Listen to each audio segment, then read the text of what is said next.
Good afternoon, everybody. Welcome to the I Vote Ted for Pedro show. Me, Ted of Ted Talks Ball, Ted H6 on Twitter. We got Pedro here. That's Pete D. Burge on Twitter and Niners DNA on YouTube. Together, we make the I Vote Ted for Pedro show. So thanks for tuning in, everybody. I hope you'll have some fun. And yeah, Pedro, how are you doing on this? I wish I could say it was a Victory Monday, but sadly it's not today. It is not today, but Ted, look, I'm very well. And there's some things to discuss today, which I'm sure we're going to get into. I'm not, we're double streaming. My title for my show, it's not Time to Panic, and it should not be Time to Panic at all. We had one of those games that, like the Eagles did as well. You just have, it's any given Sunday. There's some few things to discuss, more likely Kyle's clock management, Kyle's play calling and the O-line, but I'm sure we'll get into that later. Yeah, no, we can get into all that as it comes up.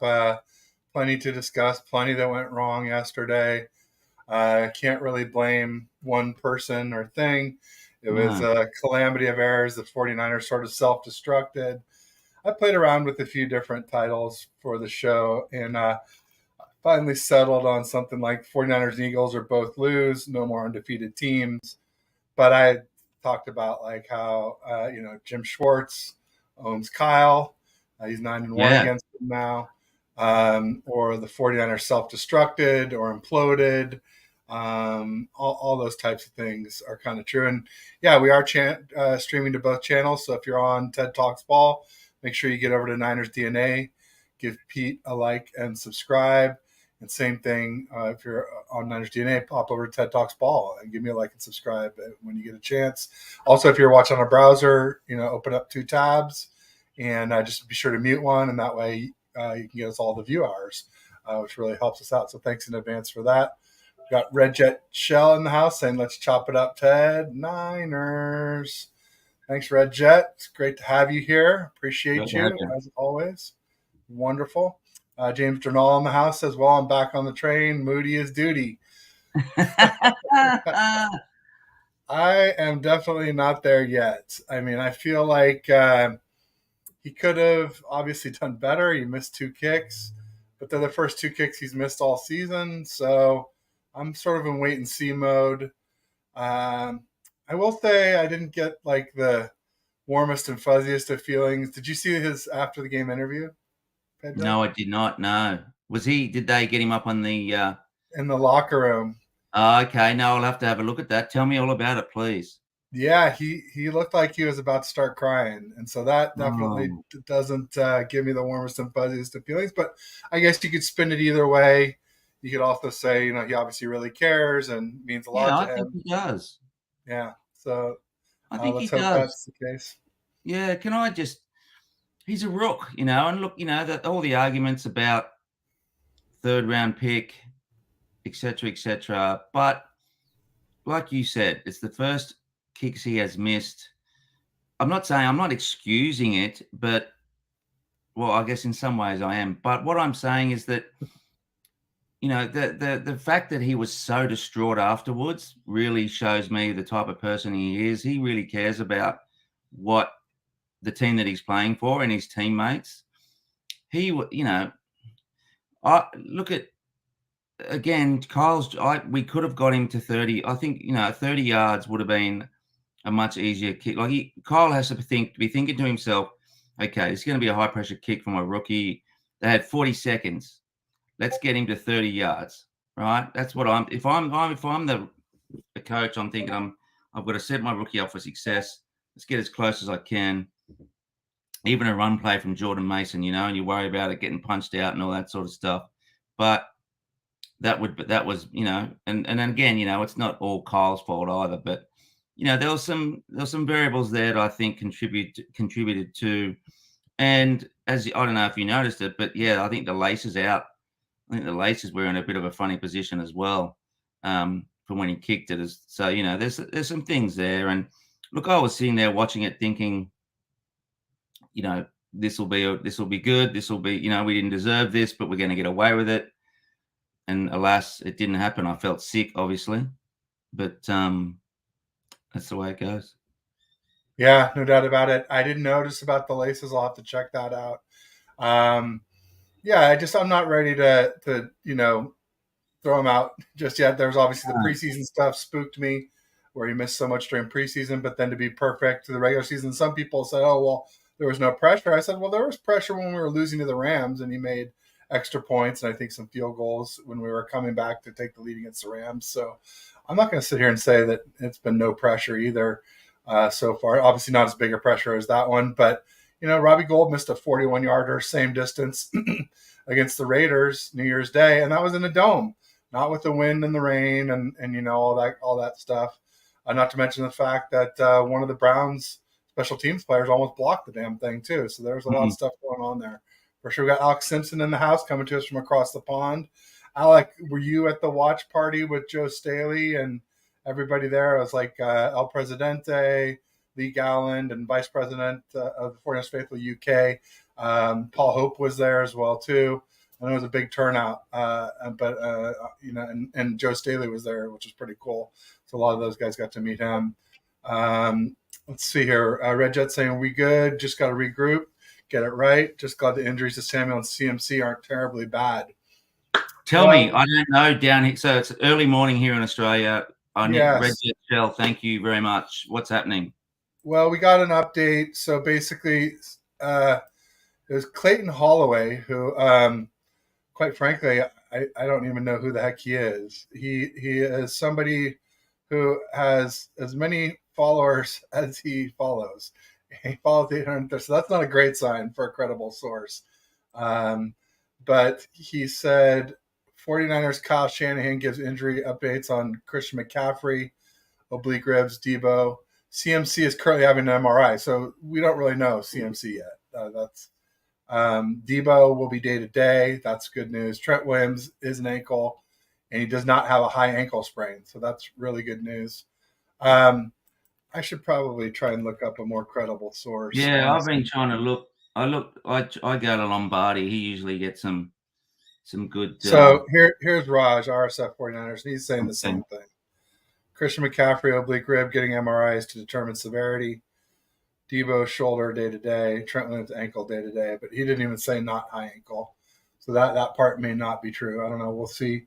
But day to day sounds like it's not. I mean, high ankle is usually 4 to 6 weeks. So that's really good news. Let's just hope. And here's the deal with CMC, right? I mean, if it is something, we got the Vikings coming up, and they don't have Justin Jefferson. So that should be winnable without Christian McCaffrey, especially if we have Debo back. We got the Bengals. I'd really like to have a full complement for them, especially after they just beat the Seahawks. I was pretty vocal early in the season, like I don't believe that there's anything wrong with them more than that Burrow was playing hurt, and that's starting to look to be more and more the case. Bengals are a good side. They're a good team. They are a good team. So, but then we have the bye. So basically, if Christian did miss the Bengals game, then he could basically get like 4 weeks rest until the week after the bye. We would play the Jags in Jacksonville. So that would give him, the Vikings, the Bengals, the bye, and then the fourth week to get to the Jags to get ready. So, if it is 4 weeks, it's really only one meaningful game that I'm worried about, which is the Bengals. Thing is, if there was, that's right. I don't know about you, but CMC is looking tired in my view. He just looks. He doesn't look as explosive. He didn't look as explosive yesterday, even at the start of the game. So I think the more rest we can give CMC, the better. He is being used a lot. That's okay. I'm not going to argue with his use. I'm not over there. I'm not. I'm not Kyle Shanahan. So I trust that he's doing the right thing. But anyway, that's. Let's give him the rest. Let's give him the rest that he needs, because, as I said, I think he looks a little tired. There you go, no doubt about it. Red Jet was saying Schwartz been bitter against the 49ers since week 6, 2011 game in Detroit. I was there for that. Yeah, absolutely. When Kyle knocked his hat off and they almost went to blows, it was definitely heated. And Harbaugh was starting it and mixing it up a little bit. And then obviously Kyle's history with Schwartz goes way back. This is their 10th meeting, and Schwartz is 9-1, so he has definite ownage on Kyle. Although it's just like there are so many things with yesterday that make me say it wasn't really Schwartz that owned him, but that we just kind of self-destructed. Purdy didn't play well. There was no Greenlaw. Debo and CMC went down. Trent Williams played injured. There were drops. There were bad penalties. There was so many excuses, whatever you want to call it, facts, context. Depends on how you classify it, I guess. Should we go into anyone count the flags? What is it in that game? There would be less flags. Oh, right. Okay. Yeah, I get it. So let's go to that, and then if we could, let's talk about Brock, please, please, Ted. Yeah, I was almost like the fix was in on that last penalty. That was not a personal foul. He was not defenseless. He was in the air. Even the commentators, Dean Blandino was doing the same thing, saying the same thing, that was not a penalty. So that was, I think, almost the game right there in itself. Yeah, no, the one on Gibson, where he went shoulder to shoulder, and they deemed it as head and neck when the guy's head didn't even move. It's like, come on, when you get hit in the head, your head jerks one way or the other. There was nothing like that. Yeah, I don't know how the heck they made that mistake. And then there was also the hold on Charvarius Ward later in that drive. So there were two penalties to make sure that I think they wanted to make sure that the game was exciting, and they did. And and had Moody made it, we wouldn't really be that worried about it, I guess. No, that's right. Well, mate, as it turned out, they sorry. handed the game to the Browns because of that. Yeah. Yeah. This is interesting. Can you go back to what Alex Simpson was saying? Yeah, sure.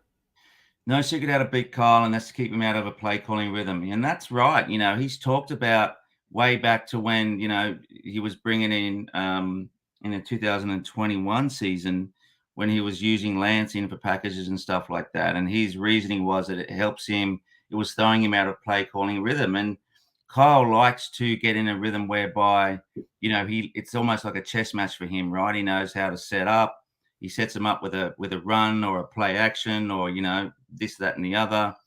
And that helps him get down the field. And that's why I think on the interception, he was not ready for that. He was not ready for he was like, whoa, what do I do here?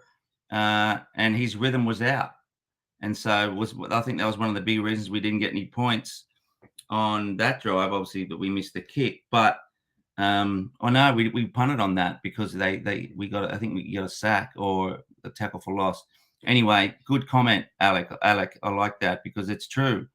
You get Kyle out of play calling rhythm, and it's going to be a problem. Yeah, I mean, I don't know if I said it with you, but I definitely said it last week. That we have a pick your poison offense. That's what Ashley Baker from Cowboys content creation said. And I said, the way you deal with a poisonous snake is you cut its head off, and basically you get Brock Purdy and Kyle by extension flustered. And that's exactly what the Browns did. But what bothered me was when Purdy wasn't pressured and missed throws. It's become pretty clear that he doesn't do well when the ball is wet. And yes, that's an issue when you play outdoors at Levi's. I mean, we have pretty good weather in California, but you can always count on a few rain games every year. Obviously playing deep into the playoffs and going to the Super Bowl, you're going to run a chance of wet weather. So that's a big concern for me. So you alluded to Brock. Then what is tell me your review of Brock yesterday? Give it to us. Yeah, he was bad. I mean, he was due for a bad game. I get that, but like he he he he got us in range for the final field goal, but we had negative yardage in the third quarter. Some of that was due to penalties, which isn't all his fault. But some of it was delays. I blame that on the quarterback and the coach. So yeah, he seemed like he was off. He had one nice throw to Ayuk, but then Ayuk was kind of interfered with, and basically it was probably more of a drop than anything else. And then there were a few where he just overthrew Ayuk completely, and not just Ayuk, but also CMC when CMC was open deep on the wheel route. Um, so it was just a bad game. I'll chalk it up to that. But when you look at that and the first half of the Seahawks game and the divisional round at Levi's, when we were losing 14-16 at the half, and then things dried out, and he played better in the second half, and things dried out in the Browns game, and that's when he put that drive together at the end of the game. Then it becomes a lot more of a concern when you see that Mm, correlation or that mm, causation, maybe not just mm, correlation. Just like I mm, think the rain causes him to play poorly. He has 9.25-inch hands, which are a little below average for an NFL QB, and he didn't.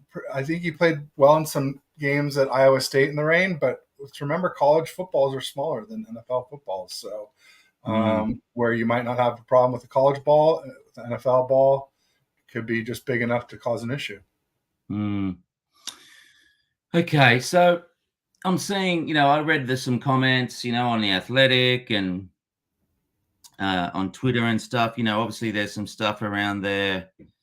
What's up, Shush Show? And Real quick, just want to say that Anshul remade his channel. So now it's the Shaw Show Pod. So everybody make sure to get over and resubscribe to him if you were already subscribed to the Shaw Show. I don't know what happened, but something happened and he needed to remake it. So I was his first subscriber today, and let's see if we can get it. I think he was up higher than me, like 700-800 subscribers. So let's see if we can't get him back there quickly, folks. all right, yeah, I'll do that straight after this. So, uh, yeah, look, I think Brock ticked a box for me yesterday that I thought um, that he got us down to the field. He got us down the field when it counted to win under pressure without his offensive weapons. An O line. When I say without his offensive weapons, I mean two of the probably the most devastating. Um, I think that yeah, as I said, he ticked an important box for us. He didn't have the best game. It was a wet ball. I don't want to write him off. I think he'll be fine. He'll bounce back next game. And I saw Red Jet Shell say it, he took accountability for what he did. He said it was on him and stuff. And it's just, like, usually I get a little bit more emotional about these sort of things, but I don't know, maybe I'm maturing in my old age, but I just think that he is going to be fine. The team's going to be fine. Maybe there's a little bit of it. Throwing the ball behind some receivers is starting to creep in, and some, a little bit, So that interception happened, yeah, and that's there was right. more than that were dropped too. There were at least a Yeah. couple that were dropped as well. So that's the one issue I'm seeing. Um, so anyway, look, and that's because he throws with such anticipation. That's what makes him so good. He has to be, right on the money to ensure that it hits him on the numbers. So anyway, look, that's my take on Brock Purdy. He's going to be fine. That's the way it goes. There you go. Edgar Ascoli in the house says, "Hey bros, channel, let's go Niners 49 can." Love it. Edgard was my first ever super sticker. I actually got monetized last week. I don't know Oh, if you saw nice. that, Pete, but so I can have super chats, super stickers, and also channel memberships. So Edgard was the first to give me a super sticker, and then when I was on with um, Aaron on Wednesday, they were just flowing. I don't know, there was like $20 worth or something like that. A few fives and a few twos. It was amazing. So thanks everybody for your generosity. Much appreciated. Um, James Renault was saying we need to trade for a running back. Mitchell isn't reliable, and Mason is a closer.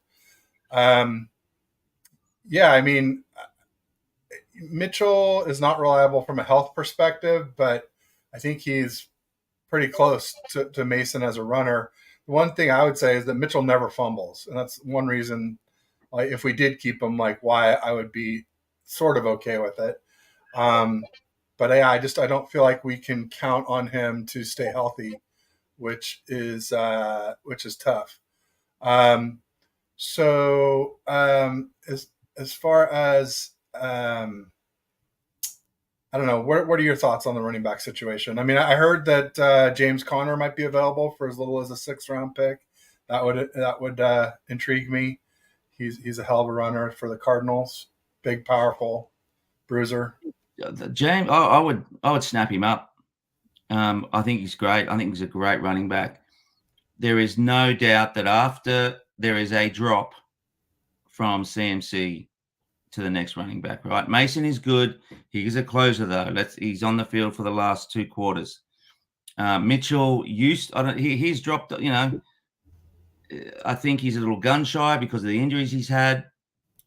You saw I think he was on the field for what, 3 or 4 snaps yesterday. Could have been more, but he was ineffective.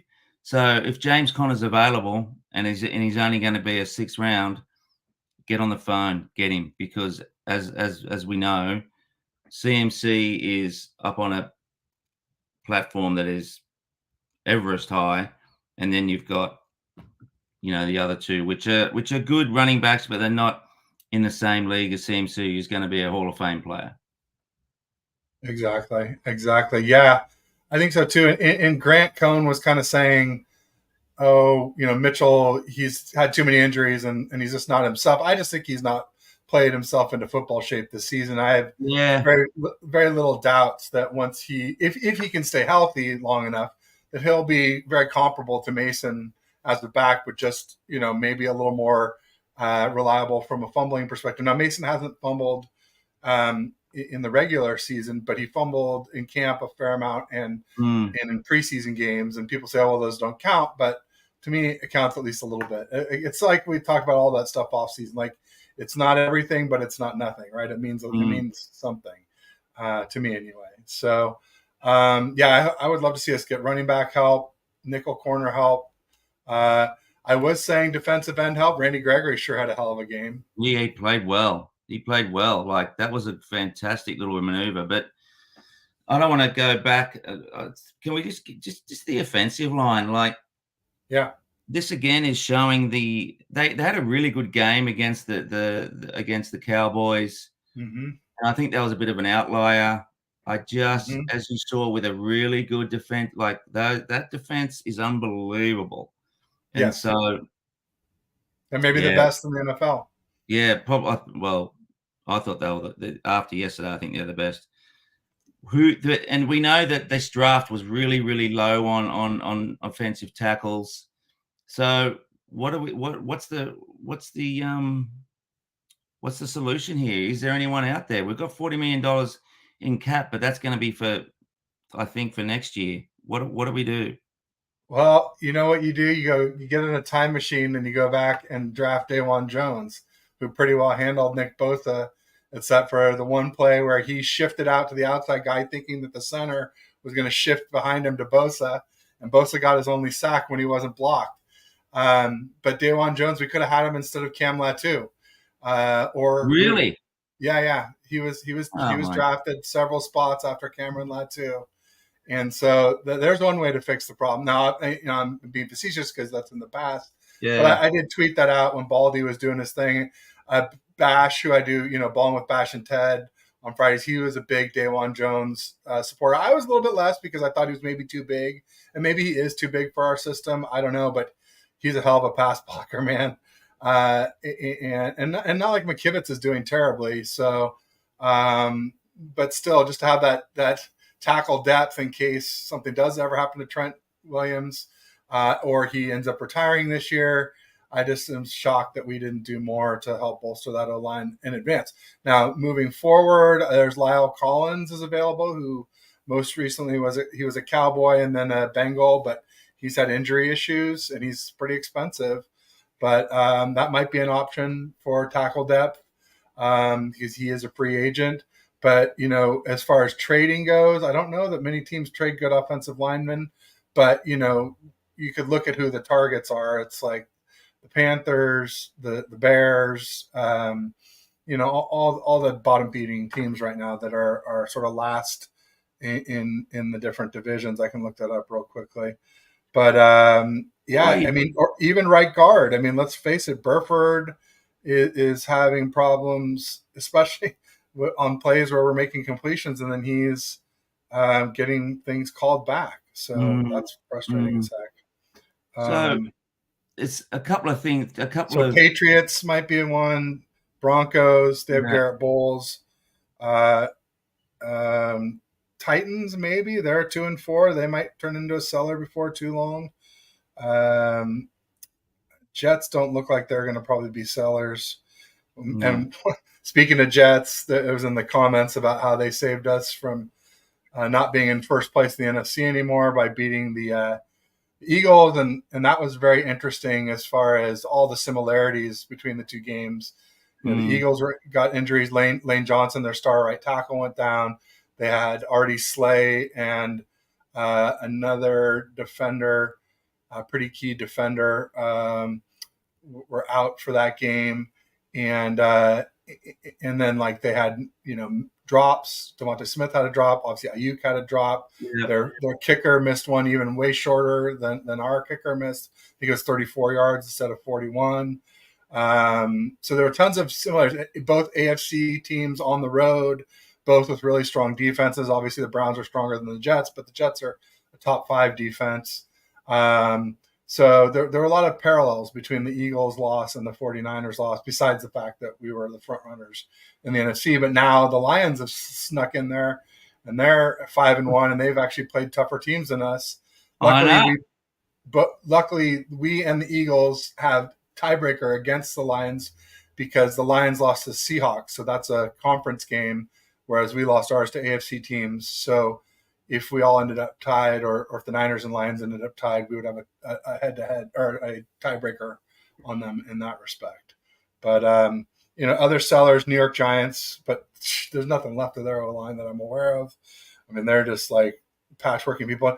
Arizona Cardinals, 1-5, and somebody I heard was saying Beecham is their tackle, who might be a good one to get.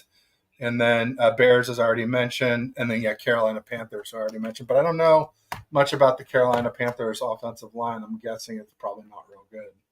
But you never know; they might have one good tackle. That's all you need. You don't need a whole line to make for a good trade necessarily.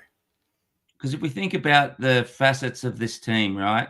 What is the weakest part of the 49ers team? It is our offensive line. Offensive Right? line is weak. Nickel corner is weak. Yeah. The right side of the O line, because Banks and Trent Williams are fine, and our Yeah. center is okay. It's right guard and right tackle, nickel corner. Ambry Thomas when Lenore plays nickel. Mm, Yeah, those are our biggest weakness, and maybe running back depth. yeah. So There yeah, was a long and comment maybe there. tight end too. Tight end too is another position that we could really Yeah. use. I would love to get a real tight end too who can block and catch. To go with Kittle to help out our right tackle, right? I mean, or left tackle, whoever. There was a long comment there that you pulled off. What was that? Was it not? What was it? I I think think 49ers need equilibrium between quality players and HC because Shannon continues not knowing his potential from 49 boys. Not using all the potential. right. Okay. Okay. Well, just on that, do you remember it was probably 5 minutes to go. We were down on our line and he called 3 pass plays and he didn't use up any of the clock. He gave the Yeah, it was ball about straight. 3 minutes and change. We're up Yeah. 17-16. Yeah. And yeah, I was screaming, run the ball, Kyle. Don't Run get it cute. run the Run the ball. ball. Then after that, there was really no chance to run the ball because it was like 2nd and 20, and there's no way you can run in that situation. So, I guess you could run it just to eat some clock, but I don't blame him as much for the second and third passes because it was already too late. But the first Mm. pass, yeah, it was ridiculous. I couldn't believe he did it. The only thing I could think of was that he was just trying to, be like, oh, well, they're expecting us to run, so I'll pass, but So he should here's have just run it. so again, it goes back to what Kyle gets flustered when he's under pressure at the end of games, and yesterday, Randy, yeah, I love to hear some of your reasons, man, because I think so here's my list of reasons. Kyle's panicking at the end of the game. I think our O-line, I think the wet ball, I think, obviously the injuries, Moody's inexperience, but the most consistent one being, if we look back in history, is that I think Kyle really does get very flustered at the end of games when he's under pressure and he needs to pull something out of the hat. So Randy did kind of mention some of them here. Yeah. Kyle definitely gets flustered, even necessarily at the end of games, but even when just games get tight, he gets tight. Yeah, he gets tight. He gets flustered, no doubt about it. Yeah, Brock overthrew a bunch of passes. He absolutely did. Ayuk dropped a few. I think Ayuk really only dropped the one big one. Brock overthrew Ayuk a couple times besides that. Maybe he got a hand on one, but I consider them too far out front. He definitely overthrew the one to CMC on the wheel route. The refs, yeah, they were definitely bad at the end. However, some people say we got some calls in the first half. I just see a big difference between first half calls and a call on the second to last drive of the game where they go ahead. A little bit of difference in the info. There's not as much time to make up for it after that. We friggin' beat ourselves. We absolutely did. It was self-inflicted wounds. Purdy didn't play well. We had injuries. The offensive line didn't play well. The defense didn't play. The defense was missing Dre Greenlaw. We have no enforcer without Dre. And now that Jimmy Ward is gone, there's nobody to give us that edge to really take people's heads off and make them afraid to run the ball against us or pass over the middle. Fred is great, but he's definitely more finesse. He's an incredible coverage. He's the best linebacker in the NFL, but we need Dre to go with him. And somebody said earlier in the comments, Dre allows Fred to be Fred. And that's I totally right. agree with that. Real quick, just want to call out Don't Bother Me. That's Steven. We met up at the meetup for Chapman and Breezy about a week ago Saturday. It was a lot of fun. Great to see you, Steven. Sorry, you were going. Go ahead. I'll just keep going on with the comments here because I want to try to catch up. I might have to go to the bottom and work my way back. That's all right. What I'm trying to think what I was mentioning. It'll come to me. But look, when we look ahead, hey Nancy, when we look ahead to the Vikings game and the Cincinnati game, how do you think? Let's just say that Debo and McCaffrey are out. What are you putting our chances at without both of them? I mean, I think we're still at least favored to win the game without them. And I think Debo will play. I think day to day that means he should be ready for the next game. Or for sure at the latest by the Bengals. So I give us a pretty good shot because they don't have Justin Jefferson. So they've got that rookie, and I'm blanking on his name, of course, now because I don't know it that well. But I might as well just pull up the Vikings. That was what I was going to say. We had a really good – there was a rookie that was playing really well. I think it was a safety or even an outside linebacker with the last name Ryan. Can you remember him? From the Vikings? No, from the Niners. He's a rookie. He hasn't played a game. Oh, he might have been on special teams. He made some great tackles against the Raiders on our line. Ronnie Bell. No, not Ronnie Bell. He's a defensive player. If anyone's in the chat can remember this, he's a rookie. His last name, I think, has a Ryan in it. He's a great tackler. I just wonder where he is and whether that can be some sort of solution for us in our. I don't think in nickel Not corner. Jair Brown, not the safety who we drafted in the Jair third round. Brown. What Okay. Jair Brown? That's him. Yeah. What's has he been playing special teams? He has been playing special teams, but that's about it. Yeah. Yeah. That's What about is it. he? Is he a safety? He is a safety. He Yeah. could probably play Okay. some nickel if need be. Well, this is the thing, right? Let's go get Kyle Pitts. Oh my God, yes, But I yes. want one who can block, Steven. And Kyle Pitts doesn't block. He's just a glorified receiver. But still, Kyle Pitts would be great. He We don't would have be anything like that. phenomenal. He would be phenomenal. Let Yeah. Kittle block. But are we sure that the Falcons are sellers? No, I don't know. I don't know. But Steven's not the first guy to I've heard that before. There you go. I only heard it yesterday. I only heard it from one other person. Yeah, they're 3-3, so they're definitely not sellers right now, unless they drop Yeah. some games between now and then. Yeah. We simply Or fell off. unless they decide they want to trade their assets and get a quarterback if they don't believe that. I think it's Desmond Ridder is their quarterback. Yeah. Maybe that could happen. Who knows? Yeah, rookie missed kicks, not the end of the world. You're right. And Brian Culp is here. He was saying that he still believes. Of course he does. He should know that. He says, "I believe in Moody's season." There you go. Yeah. But yeah, Randy says Eagles lost. Hurts threw 3 ints. We look pretty good. That's right. Hurts had a bad. He was. I haven't seen the. I've only seen the highlights. Can you go back to what Red Jet just said back then? Yeah, we're all right, and We are right where we need to and should be. You know what? We needed that loss too. You know, when I say we needed, we needed like a hole in the head. But in regard, I don't know about you, and I wrote this on my little Niners chat down here. In some ways, I needed that excitement yesterday because we were just blowing teams away off the park. And I get worried when that starts to happen because we get further and further into the season being undefeated and we get to the playoffs, I just get I get so worried about the fact that, when is that loss going to, we're not going to go undefeated. You don't go undefeated in this league. That was a wake up call. It was the right play. It was the right time to happen.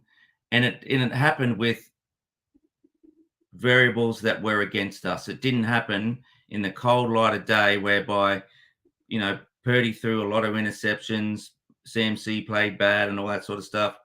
The refs, those guys are out of the game. It was just a perfect storm for us to take the L. Yeah, it's I don't know if I said it to you last week at all, or we might have missed. I don't know if we missed that week for before the Cowboys, but I think we missed. That was, but I was saying that week, like losing the Cowboys might not be the worst thing in the world because I felt like there are some problems on this team. And we're less likely to address them if we're just cruising along, blowing everybody out all the time. You kind of gloss over the stuff that if you're like, I think an astute fan of the game, you see these weaknesses and the better teams are gonna exploit these things, like right guard, like right tackle, like Isaiah Oliver at nickel, like Ambry Thomas when Lenore slides to nickel, like Dre when Dre's out. I said all along, we probably don't miss Aziz Al-Shire that much if Dre and Fred are healthy, but Dre doesn't stay healthy. I said that before the season started. Yeah. He's already been injured twice this season. Yeah. So, it's just I never root for injuries, but I also don't ignore them, right? Yeah, I felt sick when that happened. There's a good wrap up here on The Athletic. The Gibson penalty was absolutely unjustified. The contact was shoulder to shoulder. And if that was considered a hit on a defensive receiver, you may as well play flag football. Bigger beef with Shanahan's late game clock management. Up 17-16 with the ball, he calls 3 pass plays that we just mentioned, knowing Purdy had been under siege, ate up all of 16 seconds. Browns kept all their timeouts, then driving for the winning field goal and finally a semblance of rhythm, he wasted 20 seconds once they reached the Cleveland 23-yard line instead of running another play. All right. His last point is lost the game at the line of scrimmage. Purdy wasn't good, but he was under siege, and the Browns ran it effectively when they needed to. I thought they did run it quite well yesterday. Yeah, I just would say, like, the people saying we should have run another play. If you look at our whole second half, I mean, we were negative yards in the third quarter. Like, I could see why Kyle would just be like, let's take the sure thing, the quote unquote sure thing of a 41-yard field goal and not risk a penalty. We had so many procedural penalties in the second half. We had losses. We had, the grounding. We had near fumbles. There was a lot went wrong in the game to where I could see why Kyle didn't want to risk trying to, some people are saying like yourself, run another play. I'm not saying that's wrong. I'm just saying I could see why he didn't for sure. Real quick, Sacktown Izzy in the house saying that Kittle was blocking because Purdy was under constant pressure. Purdy was under a lot of pressure a lot of the time, but not constant. And some of his worst misses were when there was no pressure. And I think it's just a wet ball. I mean, you could just see like when it was wet, he struggled. When it dried out, he had that drive to put us in field goal range. Mark Graves in the house. He's saying score TDs. You won't have to rely on a rookie here. That's my point.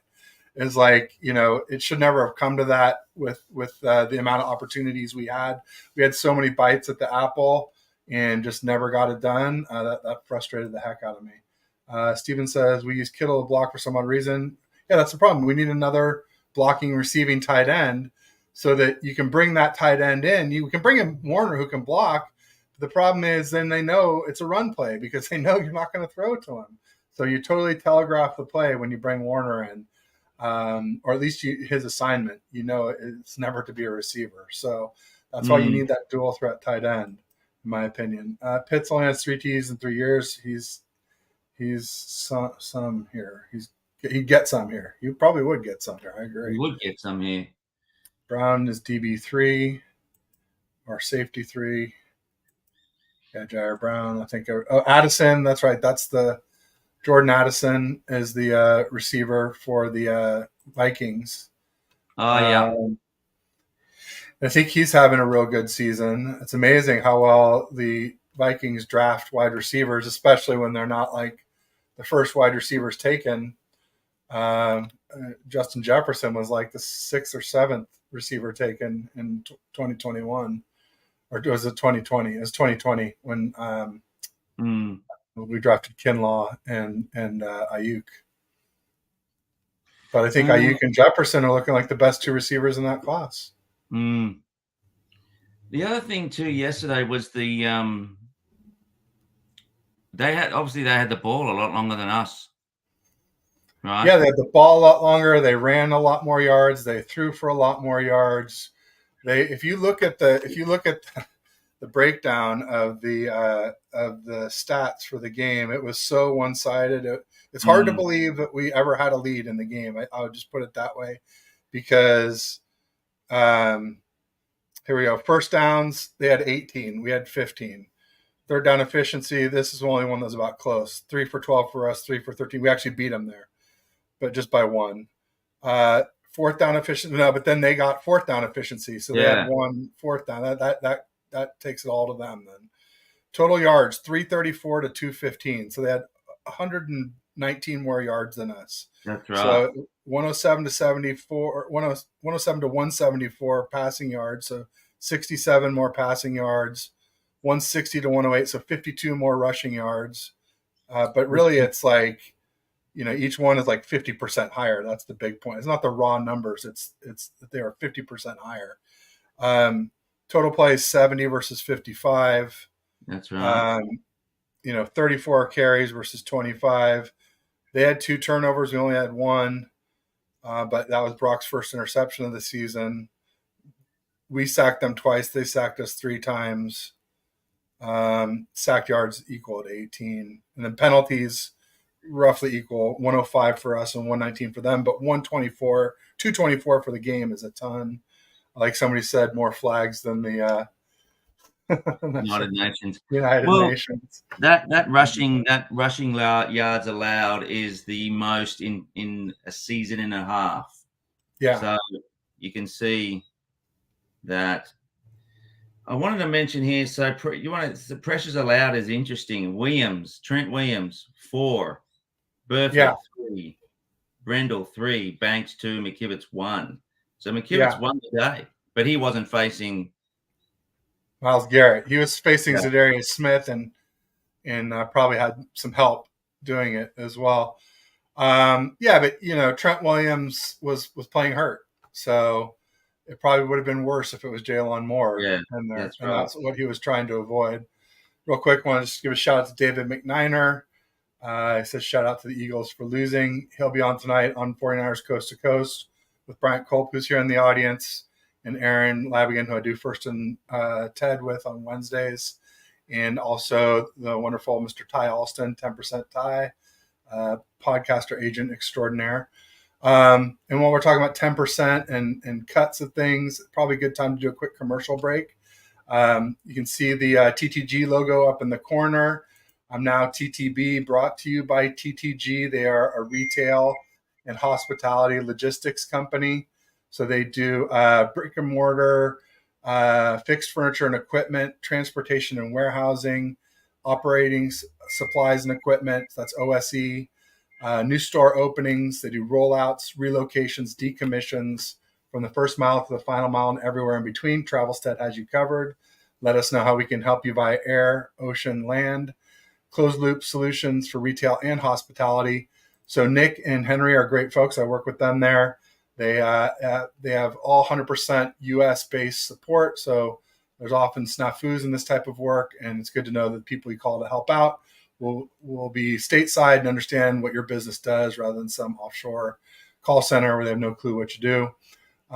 In their website is in the description for the show. It's in the about page on YouTube, my bio on Twitter X, and then also Insta and Facebook if you follow me there. So check it out. They got a cool video to explain what they do. It's definitely a business to business type play. So if you're in retail and hospitality and you need someone to help you with your logistics, check out TTG. And Randy usually always goes, who's down with TTG? Yeah, you know me. So there you go, folks. Thanks for letting me pay the bills, Pedro. I appreciate it. And let's get to some more of these chats. I'll start. I'm still working upwards from McNiner there, but I've been talking for a while. I'm sure you've got something to say. Oh, no, I was just looking at some of these things in the minutiae of yesterday. So at cornerback, Oliver played all the nickel. So second straight games, Oliver played all the nickel snaps. He gave up 3 completions on 3 targets for 23 yards. So, that's not when you're giving up 100% of targets, then you got some work to do. The other thing we're talking about excuses, other excuses, 10 a.m. start, rain. Browns had a bye last week, so they were able to rest and prepare more for us. They even did the walkout with the boombox to mock us. Yeah, they did. And they talked their smack about us riding high and ready for the fall, and hard to argue that they didn't have it right. That's right. And I just think, it was a great day for Randy Gregory. I think that proved that was a good. Well, let's wait for another couple of games. But I think Bosa has had enough time to play himself into fitness. I don't see the same guy. I don't see it. I don't see our defensive line getting enough pressures. I don't see it anymore. Yeah, like I said, his only sack was when he was unblocked. But he does get a lot of attention. And so that's the kind of thing where with Bosa, it's not all about the stats. It is about those stats, about pressures and double and triple teams. And if he's commanding triple teams, then he's the same way CMC helps all our weapons on offense. Bosa helps all our pass rushers on defense. Same way. I'm just not seeing the same production out of our D line. Whether they've done their work, and Jim Swartz obviously is I think that's his first name, Jim. Is that Yeah. his first name? Yeah. Um, it obviously has the wood on Kyle, but I am just concerned that there's been a drop in production from our D line, and that is a little bit of a concern for me, especially when it was just so good last year, and when you don't pressure the quarterback, you're not taking away when you're not taking away their time. It's just leaving us open. It's just leaving us open. So, Well, there's several ways to defeat a really good defensive line. One is a mobile quarterback. PJ yeah, Walker is mobile. One is a really great offensive line, and the Browns have, I wouldn't say great, but really good offensive line. One of the better ones in the league. Granted, they were missing Joel Bitonio, who is their All-Pro right or left guard, but guard. But I wrote my article. I thought that they would still be really good, and they were. And then the other way is to allow holding and not call it, like we saw in the Super Bowl against the Chiefs. mm, I think we just ran into a mobile QB. I think at least for this game. Now I'm not going to make excuses for Bosa's whole season, but those, or what I saw yesterday was PJ Walker was elusive. He was and able to scramble and buy time and get himself out of trouble. he's not the third string quarterback, right? He can't be. He was off the practice squad, so he was not even third string. DTR is second string. Their rookie, who they drafted in the 5th round out of UCLA, but he had struggled this year, so they thought it was better to bring this guy up. I think he was USFL or XFL or something like that. What he did, he was, yeah, he was And then he played a little bit for the Panthers last year. Yeah. And I think before they brought in Darnold, I think it was PJ Walker before Darnold, and he struggled there. Yeah. Bryant with a good factoid that we should call out. Niners own the record versus Minnesota, 25-23-1. There you go. Like that. It's a slight edge to 49ers all time. Yeah, it's a slight edge. I would have thought it would have been higher than that, but the Vikings had some good teams. I think they went to the Super Bowl 3 or 4 times, and they lost them all. It must have only been 3, or if it was 4, it wasn't like the Bills where they went 4 in a row. But Fran Tarkenton, I know he went a few times, and they had the Purple People Eaters was their really stout defense for those Viking teams. The Pulse on the Athletic is saying, who's our best team? The 5-1 Lions look shiny right now. Can't be. They're not the best team. Well, the problem that the Lions have is that Jahmyr Gibbs, their star rookie running back, is injured.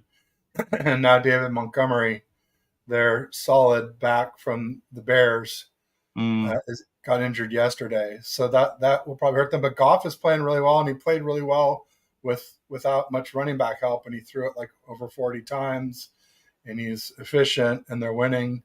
And their defense, the Lions' defense is playing well. They obviously have Hutchinson, and this is without Emmanuel Mosley, who they got from us. Yeah, he really hasn't played his ACL again. Yeah. Oh, did he do it again, or is it? Oh, that's right, he did. He came back briefly, and that's why he's out again. Okay, that's right. I forgot. That's so sad. That is for sure terrible.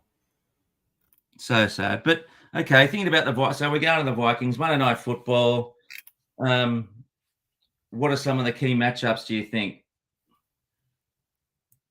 Well, obviously stopping Jordan Addison. They have TJ Hawkinson as their tight end. And then their running back is like a little guy, but I think he's pretty good. They used to have Dalvin Cook, but I think they let him go right at the right time. They have a real good fullback in CJ Ham. He's no juice, but he's real good. Alexander Madison is their premier back, but he's a little guy. They also, I guess, they have Cam Akers who came over from the Rams. Yeah. So, and then I guess so without Justin Jefferson, it would be KJ Osborne is their other wide receiver Yeah. across from Bronson, who's pretty young too, but he's pretty good, my understanding.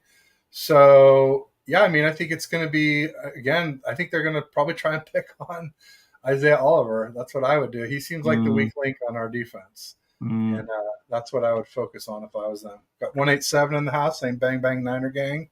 Usually Purdy, but he's a little bit more shy today, probably because of Purdy's performance yesterday. But I don't know if you saw 187, but I tweeted out like, hey, if you're waiting for me to bash Purdy, I'm not going to. There's a lot of reasons why he played poorly, and I'm not like off the train. I did say putting him up at 6-9 might have been a little aggressive. I've back off to where I was after the Cards game, 8-12 in the league, but still potentially top 10 in that top 10-ish conversation.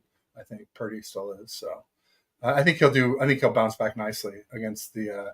We're going to be in a dome, so there won't be any rain against Vikings. But it just sucks now to have to worry about every time there's rain in the forecast. Is this going to be a Well, so huge limiting factor for our offense? down here in Australia, we've got this in our professional league, like the NRL. They've got That's this the National Rugby League. National Rugby League, exactly. Well done. We have this spray, this special spray that they spray on their hands and on the front of their jerseys. So I don't know. Have you got that up? Have you got that up there? Like a type of stickum or something like that. Yeah, yeah. It's like a It sticky might be spray. illegal. I know. I Right. mean, the NFL used to use all kinds of stickum back in the 70s, and then in the 80s it was illegal. But like Jerry Rice has admitted to using it, and a lot of people said basically everyone was still using it. It just wasn't legal anymore. But I don't know that, or even like a glove. I think there are special rain gloves you can use. But whatever it Yeah, is, Niners should do some research on this and I think so make too. some investment in young Yeah, Brock Purdy's equipment to help him to grip these wet balls because it really seems like it's an issue moving forward, especially when you look at the wild card game against the Seahawks. The first half it was much damper. He struggled. The second half things dried out, and he rocked it in the second yeah, half of that game. So yeah. Tabor Table Pepper. Pepper. I like But this was guy. he snapping like crazy if the laces were out? I mean, I guess that's the holder's fault. Yeah, that's Aussie Mitch. Yeah. Um, Oh no! Don't blame your don't countryman. blame don't blame Aussie. So but he was good yesterday too, like just special teams, a little He was thing. great. Both the punters Yeah, were phenomenal yesterday. yeah, they were But good. Bajorquez guy, he banged some like 70 yard, 69, 70 yarders. So pause. All uh, right. There's a good article. There's a good thing here. Okay, so what do they have in Purdy, right? So what I think. Let's start with what the Purdies do not have in what. Let's just start with what the 49ers do not have in Purdy. They do not have an AFC North certified weatherproof, right? Ben Roethlisberger, clonable to overpower the elements, break away from defensive linemen, and thrive in the conditions Purdy faced against Cleveland. What they do have is a good young quarterback, well suited to run Kyle Shanahan's offense at a high level while making quick decisions when given to find open receivers. That's not a bad. That's not a bad summary because you're right. Like the weather is good in and obviously in California. But if we think about so if we're number one or number two seed, what's the coldest environment where we're going to go that we're going to have to go to? well, I mean, Seahawks on Thanksgiving will probably be cold and wet. Yeah, It's always colder there than here, and it's usually pretty wet. And like a lot of times, 40 degrees and wet is colder than like 10 degrees and snowy yeah, because you get soaked and the wind chill. The yeah, cold, the water pierces you in a way that the cold of snow doesn't. Snow's actually an insulator. So, because it's full of air. So we got the Eagles, December 3rd. That's potential cold weather. Um, we're at the Jags. That obviously is warm in Florida, Jacksonville. And then we got Ravens is here, but that could be cold and wet at Levi's on Christmas Day. And then at Commanders, very likely to be cold and wet December 31st in Washington or, Landover, Maryland, wherever they play. And then we got the Rams at the end of the season and Levi South covered SoFi. So there's quite a few more games where weather could really throw us a curveball, unfortunately. If we think a bit, we probably not. Let's not talk about playoffs. Let's not talk about that. But anyway, it's a good point, right? Levi's gets cold too, yeah. But does it get and windy? Cold? And wind can be worse than the rain. But I'm telling you, it looked like the water was the real issue because you could see the difference if the wind was there the whole game. But man, when the ball was dry at the beginning, Purdy was fine, and when it was dry at the end, Purdy was fine, and everything in the middle was a total SHI show. So there we go, Purdy dog from 187. And you saw, when he had that corner slipped out, that was pretty. That was not great. That was not great. But I think, as 187 said, Oliver was good. You guys are nuts. Well, you got to look at Randy. You got to look at the stat. Like 3 targets, he let off. He 27 yards is not a big number, right? But still, he wasn't great when he was targeted. So, and as you said, Ted, he's going to be one guy that they're gonna target. Bryant said something else about the game-winning drive. And then again, to wrap, I guess we're getting close now. But to wrap things up from my perspective on this game, is that Brock ticked the box. He led a game-winning drive and was let down by his kicker and his play caller, I think, in regard not getting him not getting him closer. Kyle was out of rhythm. The refs were terrible. Purdy wasn't great in the middle of the game because of the wet ball, and our offensive line needs some work. And I think it's something that we should be looking at. I think you're absolutely right. Who said we should get? I think it was Steve that we should look at get on. Or no, who? Maybe it was. I think it was our friend from. I think it was James from over the other side of the pond, saying that we should look at some running back depth. Yeah, if we can get James Conner, let's get him. But let's go. That's it. Let's move on to the Vikings Monday Night Football. Let's get another. I see us get another dub in the win column, and let's leave this in the past and chalk it up to a learning experience. There you go. Makes sense. Yeah, I mean, none of it is stuff that is looking like should be a killer for us at all. Also, I think we'll bounce back nicely against the Vikings even without CMC. I just think that, like I said, it bums me out to have to always worry about, is it going to rain? Because it does rain so much in Northern California, especially in November and December. Obviously not much in September and October. But then we don't play games in Levi's in September anymore because it's too damn hot. So it's like this time where we could be taking advantage of the weather on the field. You have no fans in the stands because they're cooking, which is crazy.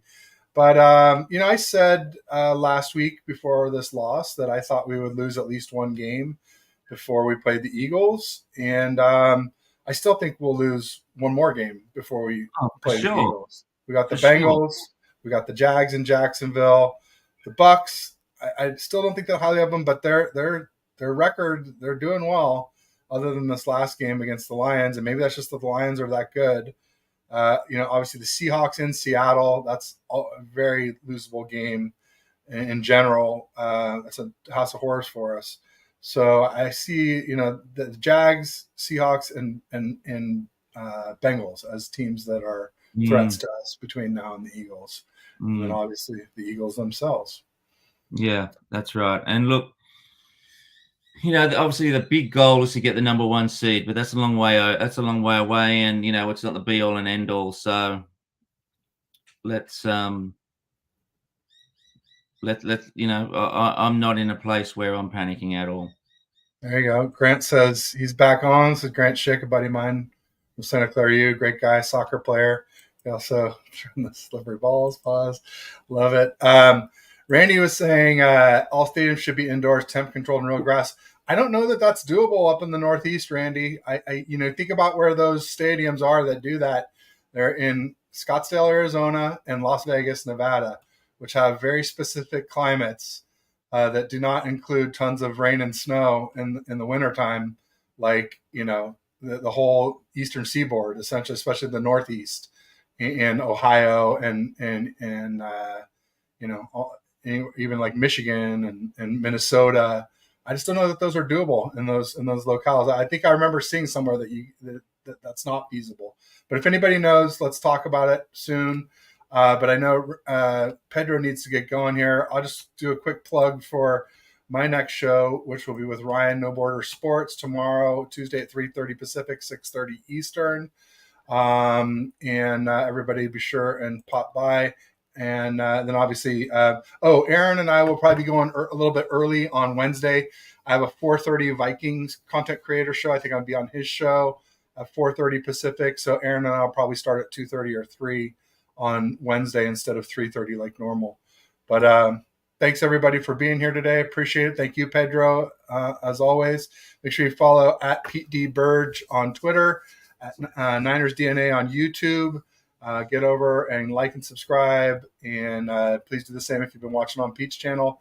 And otherwise, I'll just say peace and go Niners. Go Niners. Thanks, Ted. Thanks, y'all.